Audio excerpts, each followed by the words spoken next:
100%. I want to start there. Let that number hang in the air for a second. Yeah. 100%. It is this massive storm cloud right now over the entire North American economy. Mm-hmm. And just to be clear, we're not talking about, a test score or a battery charge. We are talking about tariffs. A very real, very credible threat of a 100% tariff. It's a staggering figure. I mean, usually when we talk about trade disputes, even the really, really nasty ones, we're looking at, what, 10%? Maybe 25%? And those are painful. Oh, they're incredibly painful. They sting. Yeah. But 100%, that isn't a market adjustment. Yeah. It's an economic blockade. It's designed to just shut the door. It completely changes the physics of the relationship. And what makes this deep dive so fascinating, and frankly a little scary, is that this isn't happening in a vacuum. No. We have this huge standoff between Donald Trump and Mark Carney. And looking at the sources we have today, it's got everything. A trade war, a massive geopolitical pivot towards China, and get this, something called the Golden Dome. Which sounds like complete science fiction. Right. It really is a fundamental clash. Yeah. And I think the mission for us today is to get past that shock of the headline number. We need to unpack the rhetoric. And wow, the rhetoric is brutal. It is. But also the hard economic data and the military strategy that's bubbling right underneath it all. We're drawing from reports on that clash in Davos, posts from Truth Social, trade figures. That whole U.S., Canada, China triangle. That triangle is everything. You really can't understand one without the other two. But let's set the stage. I mean, the atmosphere here is so important. You've got Donald Trump in Davos. The World Economic Forum. Yep. The ultimate symbol of the global elite. Exactly. And then you have Mark Carney, and he's responding from Quebec City. The contrast, it feels so deliberate. It absolutely is. Yeah. Davos is the lion's den for Trump. He loves going there to disrupt things, to be the bull in the china shop. Mm-hmm. And Quebec City, on the other hand, that represents, well, the heart of Canadian sovereignty. It's history. Yeah. It feels like a duel from a distance. So let's get right into it. The war of words. Because Trump, in Davos, he did not hold back. He went right for the jugular. That's the core of his entire critique, really. I was reading the transcript, and he claimed Canada receives many free concessions. But then he took it a step further. He said, quote, Canada lives off the United States and should be grateful. That phrasing, lives off. It's an incredibly specific language. Lives off implies dependency.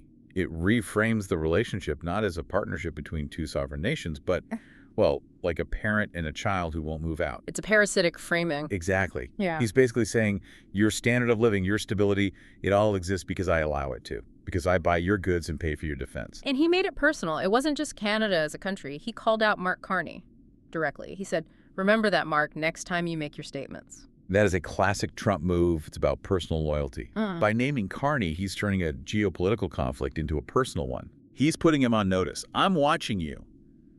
And that raises the stakes, because now, if Carney backs down, it doesn't just look like a policy change. It looks like personal weakness. It becomes a test of wills. But he didn't back down. Carney fired back from Quebec City, and I thought his tone was just as sharp, but in a different way. He said, Canada doesn't live off the United States. Canada thrives because we are Canadians. And see, that's the ideological clash in a nutshell. Trump sees everything as transactional, as zero sum.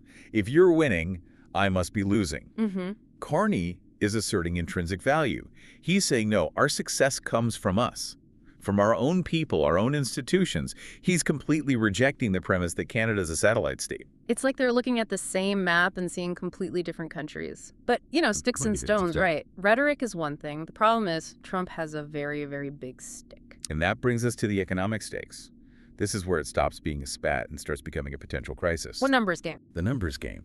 And we have to be clear, it's not like everything was perfect before this. Right. I was looking at the current tariff schedules. Canada's already facing a 35% tariff on a lot of goods. Plus 50% on steel and aluminum. 50. Exactly. And 35% is already a huge hurdle. That can wipe out your entire profit margin. So that's already pain.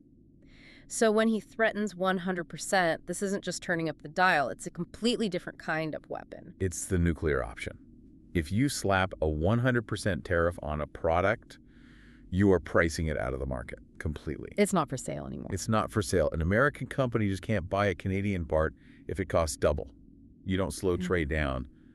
you stop it. And I want to pause on just how vulnerable this makes Canada. I think people forget we're not just talking about lumber. We're talking about car parts that cross the border 6 or 7 times. The integration is mind-boggling. But it's the sheer volume. Roughly 70% of all Canadian exports go to the United States. 7-0.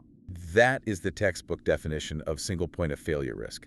When 70% of your income comes from one client, that client owns you. Yeah.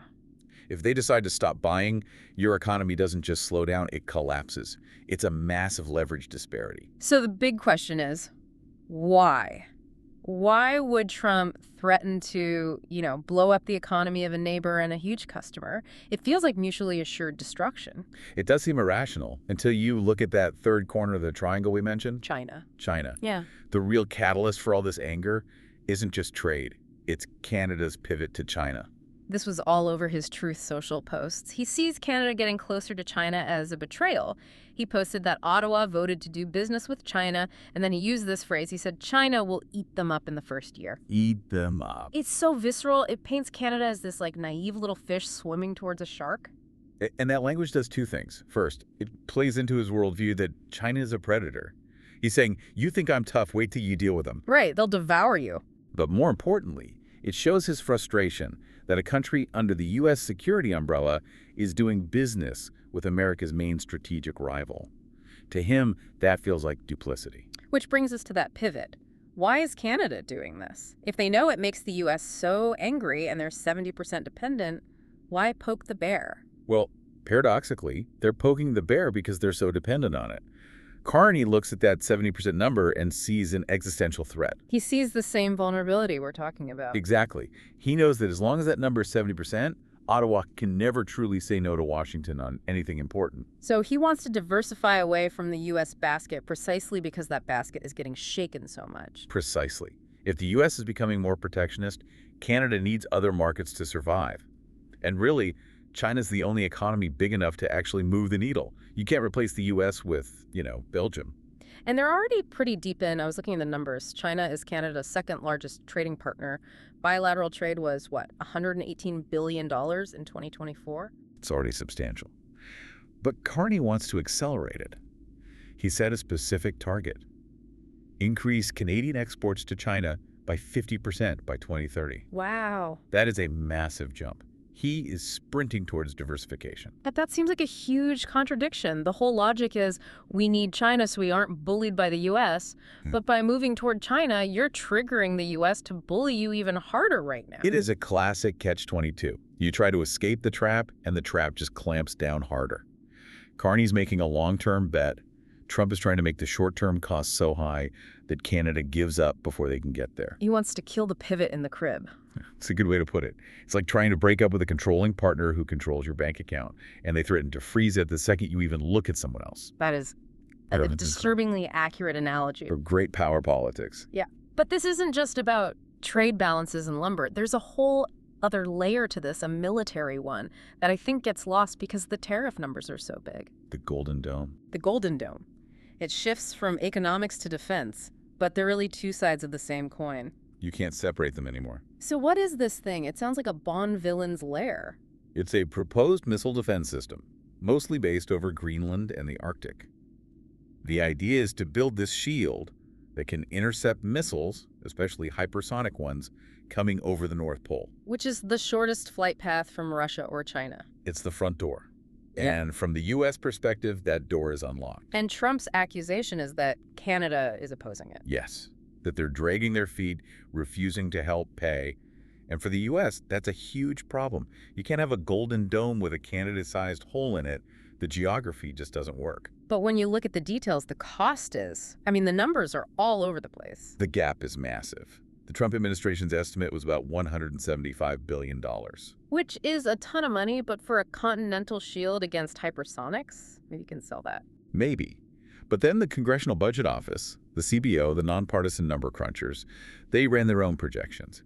And they said the space-based interceptors alone could hit $542 billion. Whoa. Hold on. $542 billion.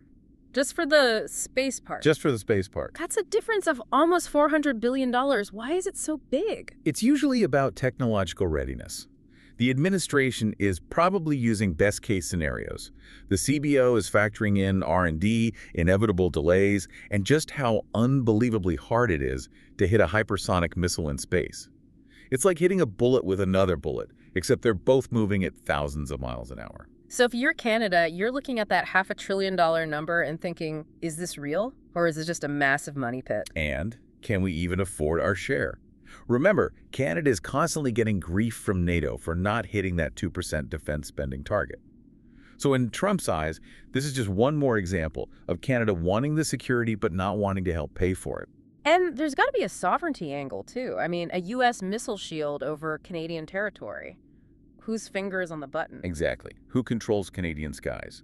It touches a very, very sensitive nerve in Ottawa. So let's try to connect the dots here. We have the trade war, the pivot to China, and this Golden Dome dispute.